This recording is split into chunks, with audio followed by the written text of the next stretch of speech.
안녕하세요, 책이모입니다. 제가 오늘 소개할 책은 제니스 캐플런과 바나비 마시가 지은 나는 오늘도 행운을 준비한다 입니다. 여러분 혹시 자신이 운이 좋은 사람이라고 믿으세요? 아니라면 제 영상을 끝까지 봐주세요.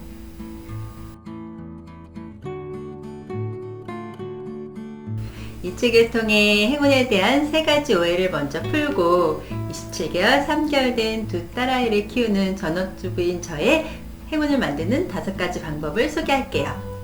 우선 행운에 대한 3가지 오해를 먼저 볼 텐데요. 첫 번째 오해를 풀기 위해 저자의 글 중 일부 읽어드릴게요.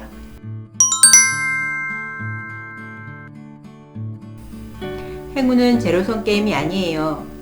사람들이 행운을 어디서 어떻게 찾아야 하는지 안다면 모두를 위한 충분한 행운이 존재하거든요. 바나비는 행운이 수동적으로 주어지는 것이 아니란 증거가 분명히 존재한다고 생각했다. 그러니까 행운을 얻으려면 어떤 행동이 필요하며 우연처럼 보이는 많은 사건이 결과적으로 보면 그렇게 우연은 아니라고 생각했다. 그는 행운의 근본적인 역학을 이해하면 예전에는 우연, 운명 혹은 달의 위상에 따라 달라지는 것으로 보였던 삶의 여러 측면을 통제할 수 있다고 확신했다. 우리는 심리학, 행동경제학, 수학, 신경과학 분야에서 최근에 발견된 사실들과 통찰력을 이용하여 함께 연구하기로 했다. 어때요? 행운은 거저 하늘에서 뚝 떨어지는 것이라고 생각하진 않지만 우연적인 요소가 많이 작용한다고 생각하는 분들 많죠. 저자는 행운은 우연과 재능 그리고 노력의 교차 지점에서 발생된다고 합니다. 또 삶에서 가장 큰 우연인 어떤 부모를 만났냐, 즉 금수저로 태어났는지 흙수저로 태어났는지 여부보다 노력과 재능에 따라 많이 달라진다고 하네요. 저자는 노력은 누구나 기울일 수 있으며 다만 끈기 있는 태도가 중요하고 재능에는 기회에 대한 열린 마음, 모험을 감수하려는 의지, 열정, 긍정적 태도가 포함된다고 합니다.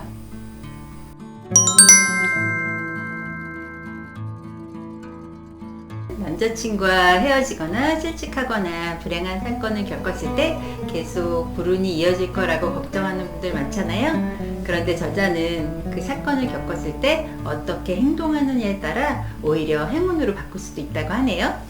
혹시 남자친구와 헤어졌다면 이제 그만 슬퍼하고 더 멋진 남자를 만날 행운을 준비하면 어떨까요?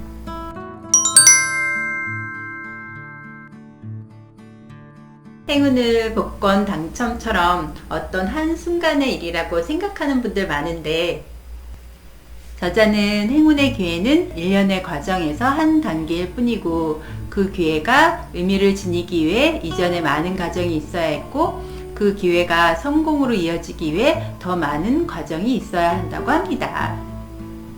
전 이제 27개월, 3개월 된 두 딸들 웃는 얼굴 보면 제가 더 열심히 살아서 더 행복해지고 싶고 행운이 가득한 인생을 살아서 제 딸들에게도 전달하고 싶은데 여러분들도 그러시죠? 전업주부인 제가 이 책을 통해서 배운 행운을 만드는 5가지 방법을 소개할게요. 첫 번째는 자신만의 시간을 가져라입니다. 저도 두 딸의 엄마라서 집안일 하랴 아이들 돌보랴 하루가 너무 빨리 지나가서 자신의 시간을 내기가 참 힘든 거 알죠. 저는 얼마 전에 식기세척기와 건조기를 샀어요. 가성비 잘 따져서 싸게 구입했는데 제가 생각해보니까 하루에 1시간 정도 더 여유 시간이 생겼어요. 그래서 친한 엄마들에게 너무 좋다고 권하고 있어요. 바나비는 행운의 삶이란 자신의 꿈과 잠재력을 깨닫는 삶이라고 하는데요. 자기만의 시간을 가져야 육아도 더 즐겁게 할 수 있고 꿈꿀 수 있는 여유도 생기고 진짜 하고 싶은 일도 할 수 있는 거죠. 두 번째는 예산의 일부를 자신의 성장을 위해 투자하라입니다. 외벌이로 한 달을 생활하면 팍팍하게 생활하게 돼서 자신을 위해 쓰는 돈부터 절약하게 되잖아요.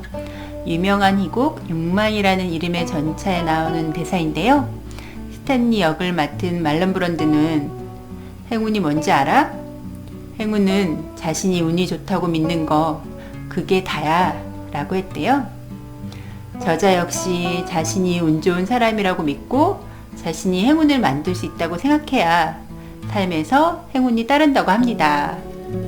제가 왜 서두에 자신의 운이 좋다고 믿지 못한다면 제 영상을 끝까지 봐달라고 했는지 아시겠죠? 제가 영상 끝낼 때 책이 제게 전해준 행복과 행운을 여러분께도 전하고픈 책이모입니다 라고 인사하잖아요. 전 제가 운이 좋은 사람이라고 믿고 행운을 만들 수 있고 그 행운을 여러분께도 전달하고픈 사람이거든요. 그래서 제 예산의 10%는 책을 사거나 제 잠재력을 키우는데 투자하고 있습니다. 엄마가 되고 나서 우리는 더 현명해지고 씩씩해지고 그릇의 크기도 더 커졌잖아요.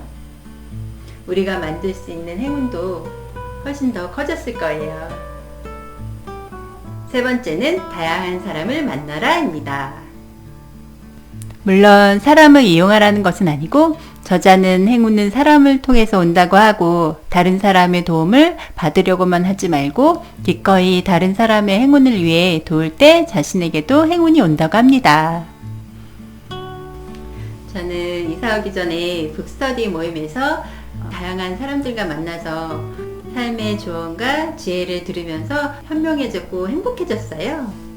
날씨가 더 따뜻해지면 독서 모임에 다시 나가려고 합니다. 그리고 우리는 북튜버다 라는 모임에 가입해서 긍정적인 에너지를 함께 나누고 있습니다. 그리고 네 번째는 남편과의 관계를 좋게 하는 것입니다. 여러분은 남편과 관계가 어떠세요? 진짜 이 남자와 왜 결혼했을까 내 발등을 찍고 싶은 날들도 있죠. 저자는 완벽한 남자는 없으며 행운의 관계는 함께 만들어가야 한다고 합니다. 으로 선택을 했다면 모든 선택에는 이율 배반성이 존재함을 이해하고 남편의 좋은 부분을 먼저 보려고 노력해야 한다고 합니다. 저자의 구체적인 조언은 남편과 자주 포옹하는 것인데 포옹을 하면 옥시토신이 분비되고 열린 마음이 된다고 해요.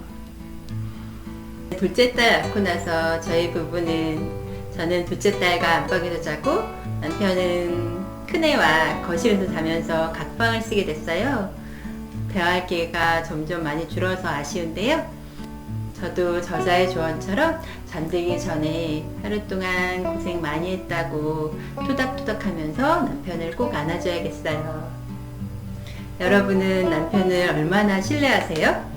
저자는 남편을 신뢰하고 충실히 해야 사랑의 관계에서 행운을 만들 수 있다고 합니다. 다섯 번째는 아이의 운을 좋게 하는 것입니다. 저자는 아이에게 긍정적인 시각을 키워주고 자녀가 자신의 행운을 스스로 만들 수 있다는 점을 깨닫게 해줄 것을 조언하고 있어요. 저자는 큰아들 잭이 자신이 지원한 대학에 모두 떨어지면 어떻게 하지? 라는 질문에 그것도 나쁘지 않지. 1년 쉬면서 여행하거나 연구를 하거나 떨어지지 않았음 시도해보지 못했을 흥미로운 것을 발견하면 되지. 멋진 경험을 쌓고 다시 지원하면 돼 라고 답을 했대요. 이렇게 아이에게 엄마가 다양한 인생의 길을 알려준다면 아이는 선택의 폭이 더 넓어지고 행운을 만들 수 있는 기회가 더 많아지겠죠. 둘째 딸아이를 보면서 많이 웃어주려고 하는데요. 엄마의 긍정적인 태도가 아이에게 그대로 전해진다고 합니다. 제 인생에서 가장 큰 행운은 45살, 47살에 두 딸의 엄마가 된 거예요. 제 나이에 임신한 것은 기적이라고 말하는 분들도 있으니까요. 여러분들도 인생을 곰곰이 되돌아보면 많은 행운이 있었을 거예요. 그리고 앞으로 더 많은 행운이 찾아올 거예요. 당신은 운이 좋은 사람이고 행운을 만들 수 있는 사람이니까요. 끝까지 영상 함께 해주셔서 감사합니다. 지금까지 책이 제게 전해준 행복과 행운을 여러분께도 전하고픈 책 이모였습니다. 제 영상이 좋았다면 구독과 좋아요 부탁드려요. 다음에 또 좋은 영상으로 봬요.